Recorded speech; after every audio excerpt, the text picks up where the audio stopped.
انا مستغرب ازاي فريق ما يروحش مباراه والنتيجه تخلص 1-0. وده اللي حصل في ماتش الاهلي والترجي.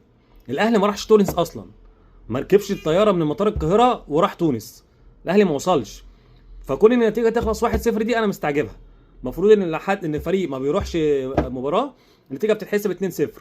مظبوط كده ولا انا بتكلم غلط؟ الاهلي في الماتش بتاع الترجي اللي في تونس تقريبا ما راحش تونس اصلا.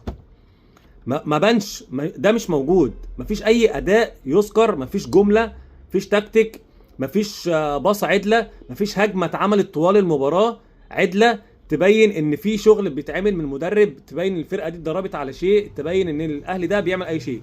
انا مش قادر استوعب، ومستغرب جدا ان فريق فيه بن شرقي، تريزيجيه، زيزو، امام، وبره من رمضان و وبالشكل ده وبالاسلوب ده وبالطريقه دي، ده يدل على ان مفيش مدرب موجود. المدرب اللي قاعد اللي بره على الخط ده في الطراوه مش موجود اصلا. اداء سيء جدا من النادي الاهلي في مباراه الاهلي والترجي اللي خلصت 1-0. ودي تعتبر يعني نتيجه انا شايفها كويسه جدا. هي تبدو كويسه. هتقولي ما قابله للتعويض في القاهره، هقول لك بالاهلي بالشكل ده وبالاداء ده ومع نفس المدرب ده انسى ان هو يعوض. ده دلوقتي 3 مباريات في افريقيا من غير ما تحرز هدف واحد، وبالشكل والاداء اللي بدون اي تكتيك وبدون اي جمل ده. انا مش قادر افهم فيه ايه بصراحه. الراجل ده ازاي دخل مجال التدريب وفكره هنا فيه ايه؟ انا مش قادر افهم. حاجه كمان، انت عندك نقطه سلبيه ان انت الماتش الجاي في القاهره مع الترجي انت واخد عقوبه ان انت تلعب من غير جماهير. فطبعا دي نقطه سلبيه جدا بالنسبه لك، ان انت يعتبر الجماهير عنصر ضغط على الترجي وعنصر هيكون ايجابي بالنسبه لك، فانت هنا فقدته. ان انت تعاقبت بسبب المباراه بتاعت اخر مباراه في دور المجموعات لما حصل شغب وبتاع، والاتحاد الافريقي عاقبك بمباراه بدون جماهير. فطبعا موقفك صعب جدا في المباراه الجايه في القاهره.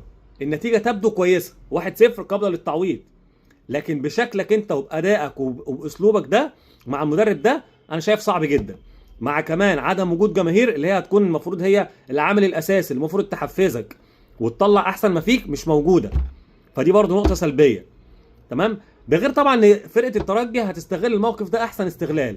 انت لازم تسجل لان انت خسران 1-0. عارف كنت 1-1 كانت تبقى كويسه، لكن انت لازم تسجل. فطبعا هيستغلوا من اول دقيقه، هيفضلوا يقعوا ويضيعوا في وقت وكان يومين والكلام اللي انت فاهمه ده. هتيجي تقول لي الاهلي اتظلم والحكم ومش الحكم، ما تكلمنيش عن الحكم.